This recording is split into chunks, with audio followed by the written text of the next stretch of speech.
pesquisas falharam, né, gente? Dava uma eleição acirrada, com um pouco de vantagem para Kamala, o Kamala, né? E deu Trump. E, obviamente, não é preciso ser nenhum gênio da política para perceber que quem se elegeu foi o Musk. Eu disse para vocês, né? Até criou aí uma pequena polêmica porque as pessoas não me entenderam ou não quiseram entender, ou eu não deve ter falado de maneira muito séria, né?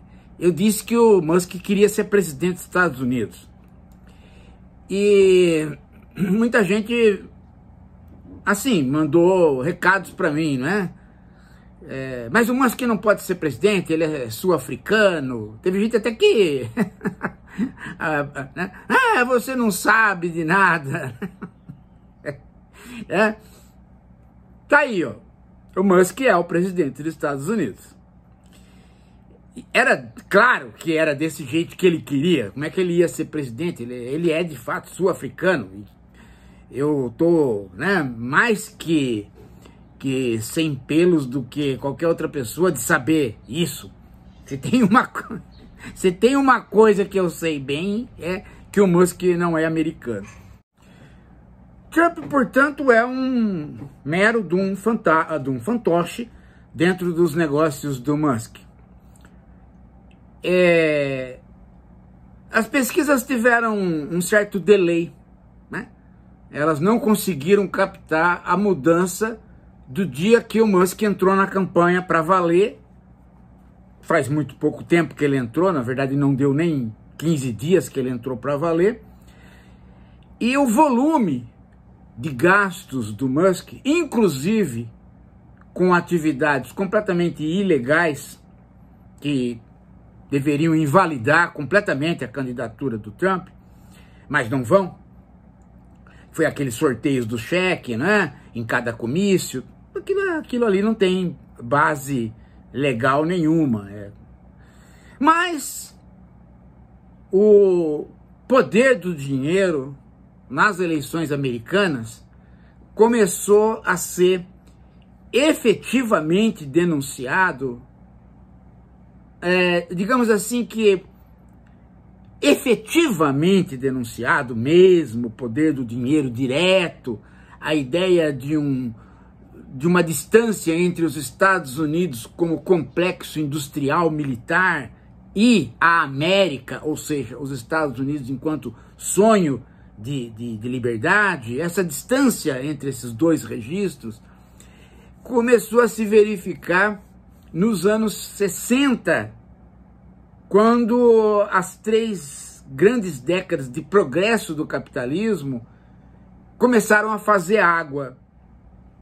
E dali para frente as eleições começaram a ficar muito, muito caras. E os cálculos para eleger um presidente começaram a ultrapassar digamos assim, a possibilidade de jogo de mais capitalistas, de mais gente rica nas decisões. Em outras palavras, os grupos de ricos que começaram a decidir ficaram bem menores, a ponto de chegar ao que chegou agora. Uma pessoa, um cidadão americano, elegeu o presidente. É a corrupção total do sistema eleitoral americano, é a destruição total da ideia de democracia, porque o dinheiro foi muito maior do que os outros poderiam reunir. É quase que a expressão, né, do capitalismo devorando aquela que seria a sua parceira, a democracia parlamentar.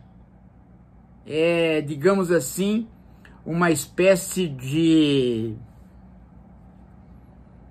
de relação de canibalismo.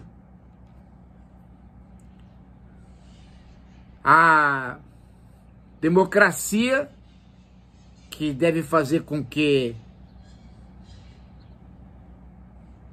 as iniciativas privadas sejam livres, portanto o capitalismo, acaba sendo devorada pelo capitalismo. Só que é um capitalismo que a gente já não entende mais o funcionamento dele, porque ele não demanda mais a luta entre capitalistas. O capitalismo se tornou o capitalismo de uma só pessoa. A fortuna do Musk decidiu a eleição. E a maneira como ele empregou a fortuna decidiu a eleição. E os outros capitalistas não quiseram entrar na jogada, não quiseram concorrer com ele. Não quiseram perder. Porque parece que uma das coisas que o Musk tem é uma sede de poder que ninguém tem. Estamos aí, portanto, com o Musk presidente. O fantoche do Trump está tão enrolado na justiça, está tão envolvido com vinganças pessoais, está de maneira tão, diminuído, que ele não tem absolutamente mais nenhuma autonomia.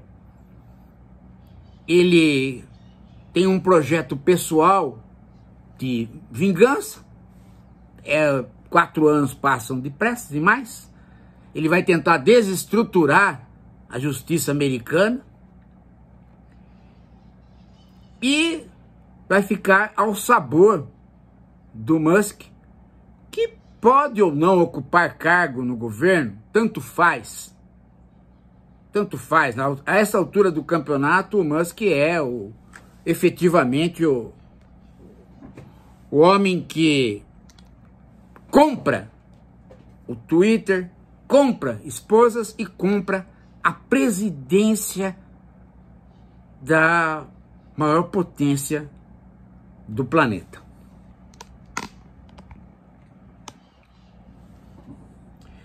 Eu duvido que, claro, é uma dúvida que não se pode ter, não tem como resolvê-la, mas eu duvido que em algum momento da história americana alguém ultrapassou a ideia de que um clube, uma oligarquia iria ficar tão diminuta a ponto de um homem decidir.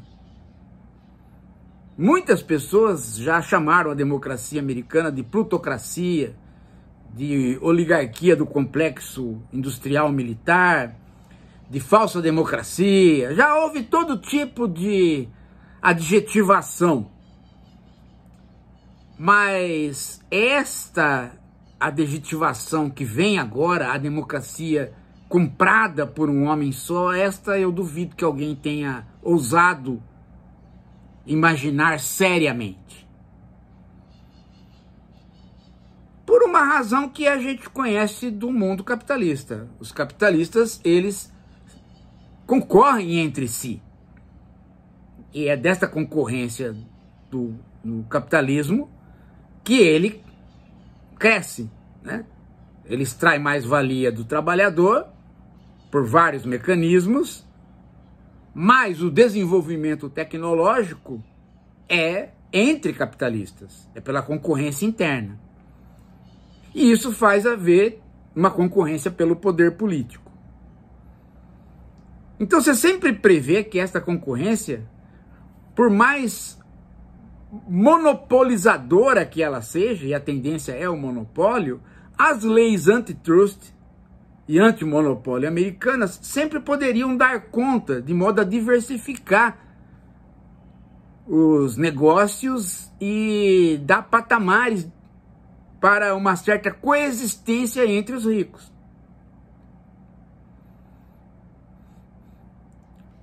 Nos 30 anos do pós-guerra, isso foi feito através de um pacto e de leis. Um pacto que gerou aquilo que era a articulação entre a política econômica do Keynes e a política industrial do Ford. O keynesianismo, o fordismo. Então, se por um lado você tinha, né, um pacto com os sindicatos, por outro lado você tinha o Estado tentando controlar a própria reorganização do mundo capitalista. De modo que o Estado dava parâmetros de evolução tecnológica para não deixar os capitalistas fazerem um desenvolvimento tecnológico aleatório. Sim, a política americana tinha uma previsão de quando é que você pode produzir alguma coisa nova. Havia um planejamento para tal. Porque senão, na busca de diminuir o tempo de trabalho, você vai produzindo tecnologia para diminuir o tempo de trabalho e chega uma hora que você você extenua as forças do empresariado. Mas na desregulamentação do neoliberalismo, não só houve uma desregulamentação em relação ao mundo do trabalho, também houve uma desregulamentação em relação ao mundo do capital. E o próprio planejamento do Estado, no sentido da evolução da tecnologia, não conseguiu se sustentar. E aí, meu amigo, aparece aí dois tipos de fosso. Um fosso entre os próprios ricos, onde você tem um rico que se destaca dos outros, e um fosso entre os trabalhadores, onde você tem dois tipos de pobre. Um pobre é o pobre da nova indústria, que vê na nova indústria chances de progresso, a indústria tecnológica. O outro pobre é o pobre da velha indústria, a indústria que polui, a indústria que não está ligada à tecnologia e que gera um operário que começa a ficar mais pobre do que o outro operário e cria o ressentimento. Esses dois elementos é que dão a vitória para o Trump. De um lado, uma parte da classe trabalhadora e daquilo que o americano chama de classe média, que é boa parte da classe trabalhadora, né, vê no seu local de trabalho uma deterioração e um desamparo em relação aos governos. Os governos não ligam mais para a indústria que eles estão ou para as empresas que eles estão. A empresa, menina dos olhos do governo, é a empresa das Big Techs, da indústria de ponta, das grandes farmacêuticas, da engenharia genética.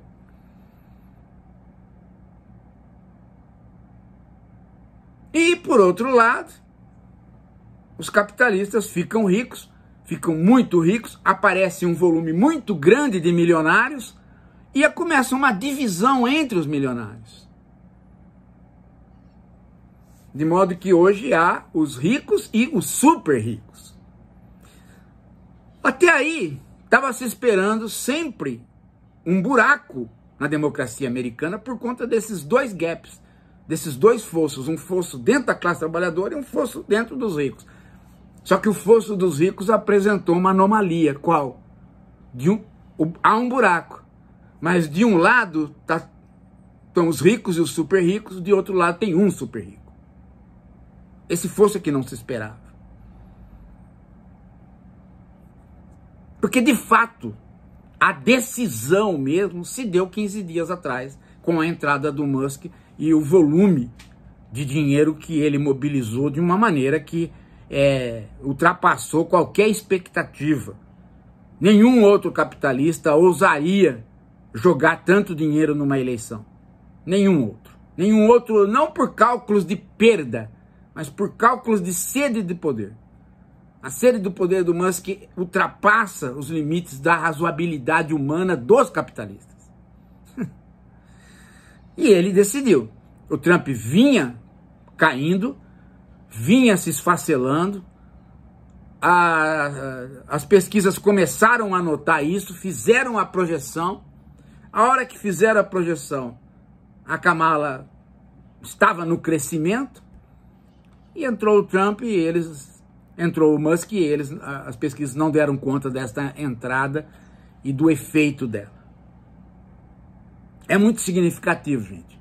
Mais tarde, quando aparecerem outras pesquisas, vocês vão notar isso que eu estou falando. Vocês vão notar que é na entrada do Musk que as pesquisas não captaram. E foi ali que a coisa começou a virar. 15 dias. 15 dias. Principalmente a partir da entrada dele em relação ao sorteio dos cheques nos comícios. Lembram?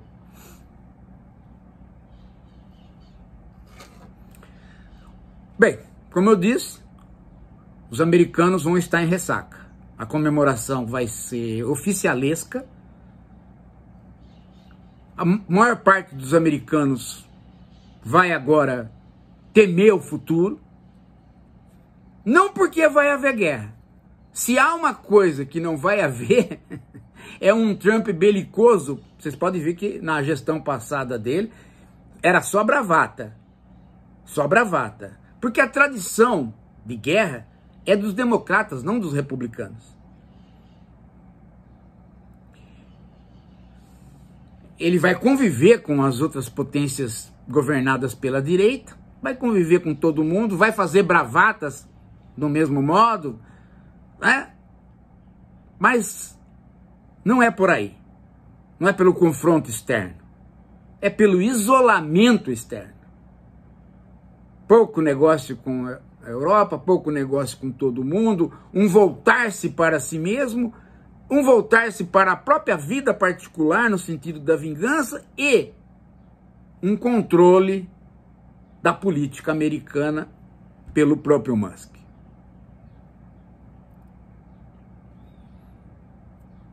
Vocês podem estar me perguntando, professor, bom, mas e nós? E o Brasil? No Brasil vai haver uma coisa muito interessante, gente. Os bolsonaristas estão esfuziantes. Estão até dizendo, tipo assim, agora são os ventos do Trump. Os ventos do Trump. E isso vai influenciar todas as nossas políticas e vai fazer com que o Supremo Tribunal Federal, a PGR, nossas instituições, não aguentem a pressão do vento e vão liberar Bolsonaro para as eleições. Não, vai ocorrer o contrário.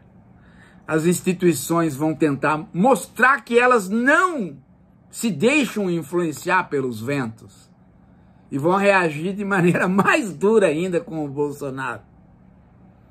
Pelo menos se as instituições ficarem com as pessoas que elas estão agora. Se houver uma troca repentina, aí eu não sei. Tá? Portanto, internamente, a direita não tem o que comemorar. Se comemorar é porque está dando de tonto. Daqui a pouco, a gente volta.